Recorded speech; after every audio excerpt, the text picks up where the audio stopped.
I am Seema Kushwaha from physics department. आज हम पढ़ेंगे वर्नियर कैलिपर्स और स्क्रू गेज के बारे में। वर्नियर कैलिपर्स और स्क्रू गेज का उपयोग हमारे फिजिक्स लैब में कोई भी जो इंस्ट्रूमेंट है उसका प्रैक्टिकल करते हैं।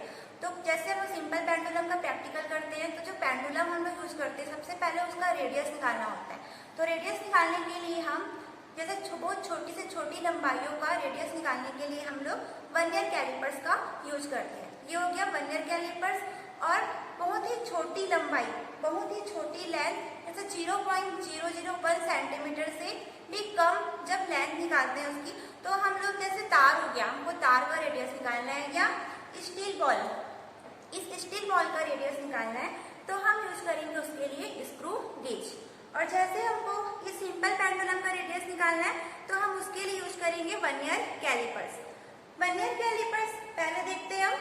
वर्नियर कैलिपर्स का ये होता है एक्सटर्नल रेडियस निकालने के लिए, ये होता है इंटरनल रेडियस निकालने के लिए, और ये जो होता है उसका स्क्रू होता है। इसके हेल्प से हम इस स्क्रू गेज को आगे पीछे कर सकते हैं। यहाँ पे ये जो हमारा है ये है मेन स्केल। मेन स्केल का ऊपर वाला भाग सेंटीमीटर में और नीचे वाला भाग मिलीमीटर में होता है। ये जो छोटा सा भाग होता है ये वर्नियर का भाग होता है। इसमें जो बॉक्स होते हैं इसमें 10 लाइन्स, एक जो भाग है उसमें 10 नंबर होते हैं। तो यहाँ पे इसका हम लोग ये जो पार्ट है ये कोई भी ऑब्जेक्ट का एक्सटर्नल रेडियस डायमेंशन करने के लिए यूज होता है। जैसे हम लोग यहाँ पे सिंपल पेंडुलम ले रहे हैं, तो ये क्या करेगा, इस पेंडुलम का रेडियस निकालेगा। तो एक्सटर्नल रेडियस निकालने के लिए, डायमेंशन करने के लिए हम इसका उपयोग करते हैं। और इंटरनल, जैसे हम यहाँ पे परत नली ले रहे हैं एग्जाम्पल के तौर पे, जैसे हमको इस परत नली का इंटरनल निकालना है, अंदर का रेडियस निकालना है, तो हम इसको ऐसा अंदर का इसका रेडियस निकाल सकते हैं। अब हमको कोई भी ऑब्जेक्ट का डेप्थ निकालना है, उसकी गहराई निकालनी है, तो वर्नियर कैलिपर्स के पीछे वाले भाग से हम इसका गहराई निकाल सकते हैं। तो ये हुआ वर्नियर कैलिपर्स के बारे में। अब हम देखते हैं स्क्रू गेज। इसका लिस्ट काउंट निकालेंगे अभी, साथ में देख लेते हैं हम स्क्रू गेज। स्क्रू गेज क्या होता है, बहुत छोटी सी छोटी ऑब्जेक्ट की लेंथ डायमेंशन करने के लिए हम लोग स्क्रू गेज का उपयोग करते हैं। स्क्रू गेज में ये जो होता है इसको आगे पीछे कर सकते हैं। ये होता है पिच, जिसमें ये मेन स्केल होता है और ये होता है सर्कुलर स्केल। तो आइए हम पहले देखते हैं वर्नियर स्केल के बारे में। वर्नियर कैलिपर्स जो हम लोग है यूज कर रहे हैं उसके बारे में हम पहले देखते हैं।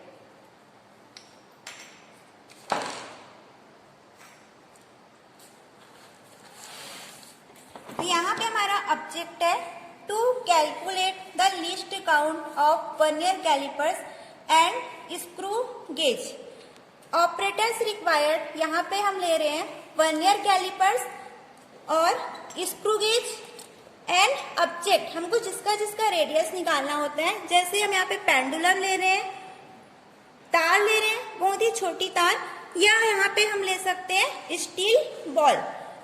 तो ये हम सब रेडियस निकालने के लिए यूज करेंगे। सबसे पहले हम जब रेडियस निकालते हैं कोई भी ऑब्जेक्ट का, तो सबसे पहले उसका लिस्ट काउंट निकालते हैं। तो लिस्ट काउंट इक्वल टू होता है पिच चूड़ी अंतराल upon number of division. Pitch upon number of division, चूड़ी अंतराल और जो वर्नियर पैमाना है उसमें खानों की संख्या। तो यहाँ पे चूड़ी अंतराल पिच किसको बोलते हैं, ये हमारा जो है मेन स्केल है और ये वर्नियर स्केल है। तो जो नीचे वाला जो मिलीमीटर में दिया हुआ है, जैसे यहाँ पे वर्नियर स्केल है तो इसमें जो एक दो खाने हैं, जैसे एक और इसके बाद वाले, तो दोनों के बीच जो डिफरेंस होता है उसको बोलते हैं पिच। जैसे यहाँ पे 0 और उसके बाद वाले लाइन पे जो डिफरेंस है दोनों के बीच वो है 0.1। तो यहाँ पे हमारा हो जाएगा 0.1। अब number of division, number of division, तो यहाँ पे वर्नियर ऑफ वर्नियर स्केल, तो वर्नियर स्केल में डिवीजन है 10। इसको हम सेंटीमीटर में ले रहे हैं, मिलीमीटर में भी लिख सकते हैं, पर हम लोग यहाँ पे यूज कर रहे हैं सेंटीमीटर पे। तो हमारा लीस्ट काउंट आएगा 0.01 सेंटीमीटर। अब हम यहाँ पे एरर पढ़ते हैं, एरर। तो यहाँ पे जैसे हम यहाँ पे इसका जो लॉ है जेब्रा है, इसको मिलाने पर जो मेन स्केल है और वर्नियर स्केल जब दोनों आमने सामने है और इसको मिलाने पर तो इसमें कोई भी एरर नहीं होता। तो हमारा जो यहाँ पे हम इंस्ट्रूमेंट वर्नियर कैलिपर जो यूज कर रहे हैं उस पे 0 एरर है, ये हुआ 0 एरर। लेकिन एरर जो होते हैं वो 2 टाइप्स के होते हैं। फर्स्ट होता है पॉजिटिव एरर। पॉजिटिव एरर किसको बोलते हैं? जैसे ये हमारा हो गया मेन स्केल और ये हो गया वर्नियर स्केल। तो जब मेन स्केल की रीडिंग है वो आगे रहती है वर्नियर स्केल की, जैसे ही हमारी भी तो हमें कोई एरर नहीं हमारी वर्नियर स्केल पे, जैसे ही ये मेन स्केल की जो लाइन है वो आगे रहेगी वर्नियर कैलिपर से, सॉरी वर्नियर स्केल से, तो उसमें क्या रहेगा पॉजिटिव एरर। जैसे इस पे और इस पे जो इसके लाइन वाला और इसमें जो लाइन है जो आमने सामने होगा उसको हम देखते हैं, तो यहाँ पे 0.06, तो यहाँ पे 0.06 पॉजिटिव एरर ऐसा मानेंगे। ये हुआ पॉजिटिव एरर। अब हम देखते हैं निगेटिव एरर। पॉजिटिव एरर में क्या होता है, जैसे इसकी जो वैल्यू है, जैसे हम रीडिंग ले रहे हैं तो उसमें इसको माइनस कर देते हैं, इसकी जो वैल्यू है उसको जो हमारी जो रीडिंग आ रही है उसे माइनस कर देंगे। अब हम देखते हैं निगेटिव एरर। निगेटिव एरर में क्या होगा, जो मेन स्केल की रीडिंग है वो वर्नियर स्केल की रीडिंग से पीछे रहेगी, तब होता है निगेटिव एरर। इसमें भी हम दोनों जब 2 लाइन आमने सामने होंगे, जैसे यहाँ पे चौथा लाइन आमने सामने है तो यहाँ पे 0.04 उसमें निगेटिव एरर रहेगा।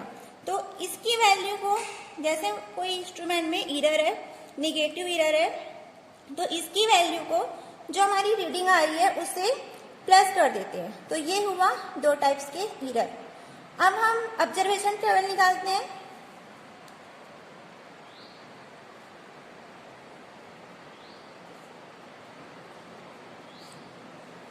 ऑब्जर्वेशन टेबल, तो यहाँ पे हम लोग लेते हैं मेन स्केल रीडिंग। फर्स्ट हो गया हमारा मेन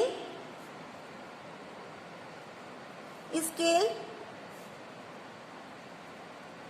रीडिंग, सेंटीमीटर में लेंगे हम इसको, और वर्नियर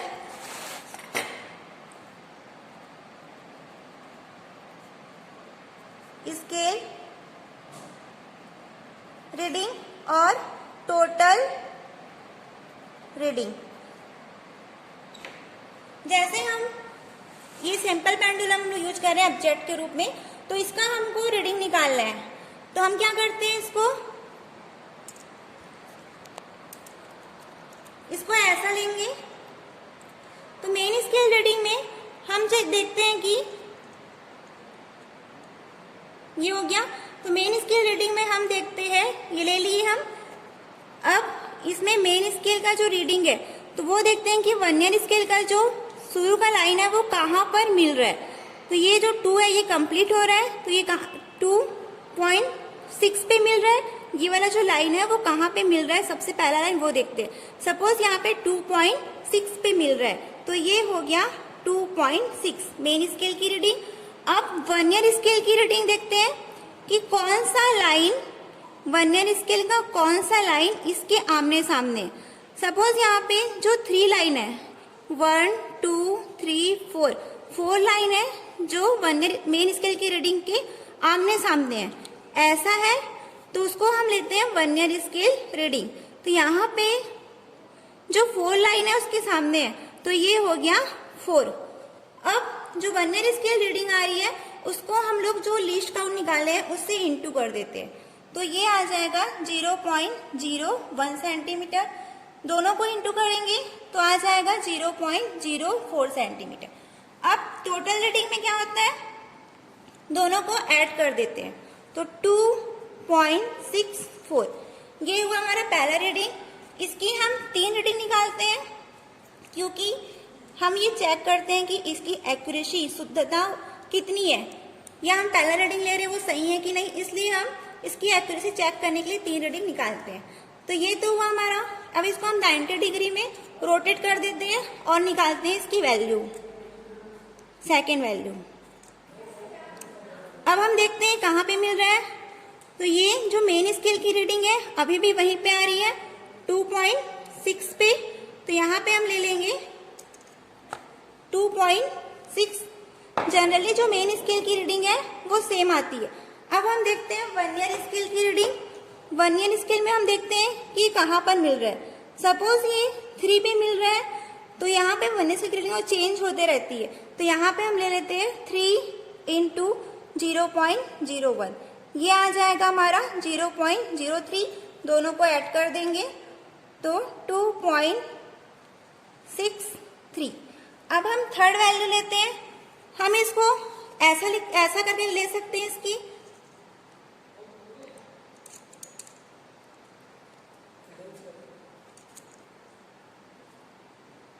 तो ये भी जो मेन स्केल की रीडिंग है वही आ रही है, तीनों में वही आ रही है, तो यहाँ पे हम ले लेते हैं 2.6।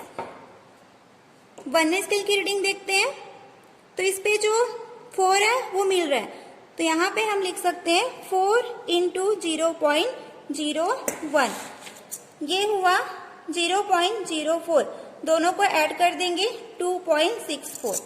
अब जो हमारी टोटल रीडिंग है उसको हम ऐड करते हैं, तो आ जाएगा ये 2.64 प्लस 2.63 प्लस 2.64, 3 वैल्यू निकाले हम, 3 से इसको डिवाइड करेंगे तो आएगा 2.64, 4 3 7 7 4 1 6 6 12 18 और 19, 2 1 3 2 2 4 5 6 7 7.91, इसको 3 से डिवाइड करेंगे तो हमारा रेडियस निकल जाएगा।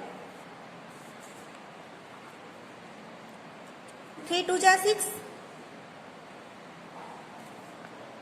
3 6 जा 18 और 3 3 जा 9, तो 2.63 हमारा रेडियस डायमीटर निकल रहा है।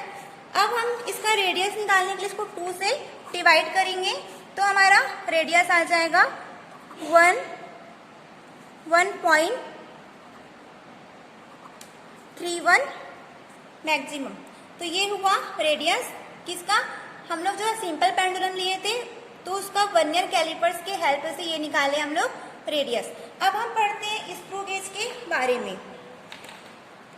ये है हमारा स्क्रू गेज, इसमें ये जो है ये है मेन स्केल और ये है सर्कुलर स्केल, तो इस पे, और ये है पिच, ये जो घूम रही है वो, तो इस पे हम सबसे पहले देखते हैं कोई एरर है कि नहीं। तो इसमें भी जब 0, जो सर्कुलर स्केल का 0 है, मेन स्केल के 0 से आमने सामने रहेगा तो इस पे कोई एरर नहीं है। जैसे हम जो यहाँ पे स्क्रू गेज यूज कर रहे हैं उस पे कोई एरर नहीं है, तो इसमें क्या आ जाएगा, ये 0 एरर।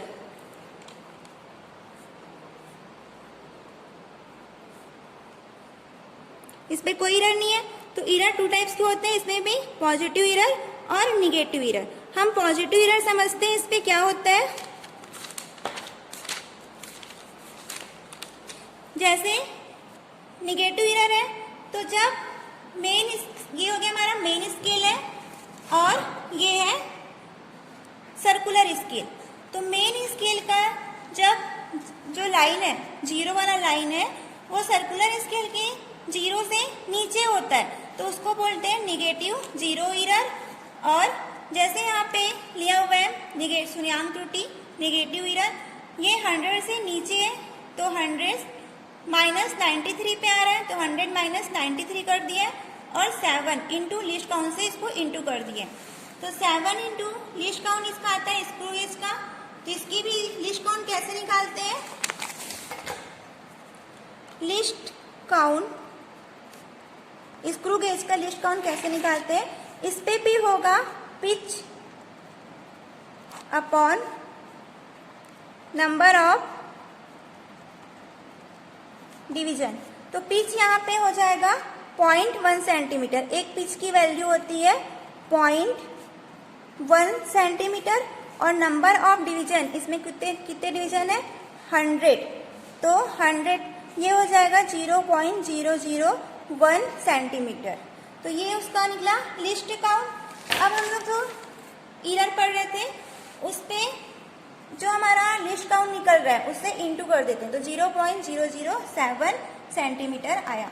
सपोज ये आया वैल्यू। अब जो हमारा ये एरर का जो वैल्यू आ रहा है उसको जो रीडिंग लेते हैं उस वैल्यू से प्लस कर देते हैं, लेकिन यहाँ पे जो साइन रहता है वो निगेटिव का रहता है। ये तो हमारा निगेटिव एरर। अब पॉजिटिव एरर के बारे में देखते हैं। ये पॉजिटिव एरर का डायग्राम है।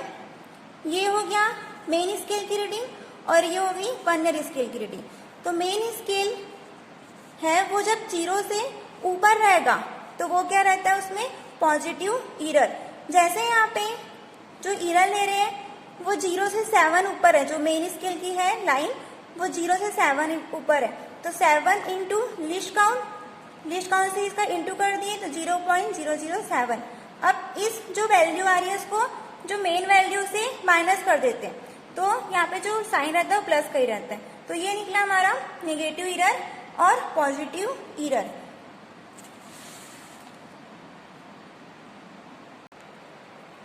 अब हम स्क्रू गेज के हेल्प से जो ये हमारा स्टील बॉल ले रहे हैं उसका हम रेडियस निकालते हैं। तो स्क्रू गेज क्यों उपयोग किया जाता है, वो छोटी सी छोटी ऑब्जेक्ट की लेंथ निकालने के लिए। तो यहाँ पे हम स्टील बॉल लिए, इसका हम ऑब्जर्वेशन टेबल बनाए हैं रीडिंग निकालने के लिए। तो ये हमारा main scale reading, main scale, vernier scale reading, vernier ये सर्कुलर स्केल रीडिंग बोलते हैं इसी को, और ये टोटल रीडिंग। तो हम यहाँ पे एक छर्रा लगाए। अब हम देखते हैं ये जो मेन स्केल है वो कहाँ पे मिल रही है।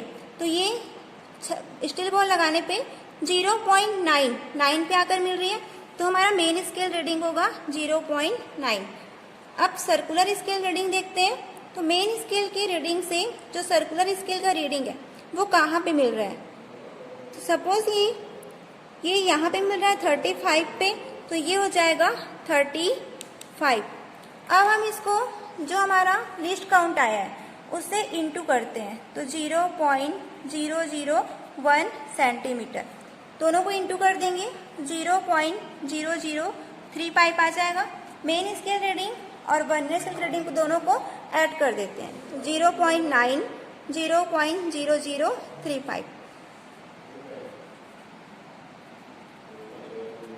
ये आ जाएगा टोटल रीडिंग। इसी प्रकार हम 3 रीडिंग निकालते हैं, जैसे हम लोग उस पे निकाले थे वर्नियर स्केल में, वैसे इस पे भी 3 रीडिंग निकालते हैं। और तीनों जब रीडिंग आ जाएगी इसको 3 से डिवाइड कर देते हैं और रेडियस निकालने के लिए हम 2 से डिवाइड कर देंगे। तो इस प्रकार स्क्रू गेज का भी रेडियस स्क्रू गेज से भी रेडियस कोई ऑब्जेक्ट का निकाला जाता है। बस, थैंक यू।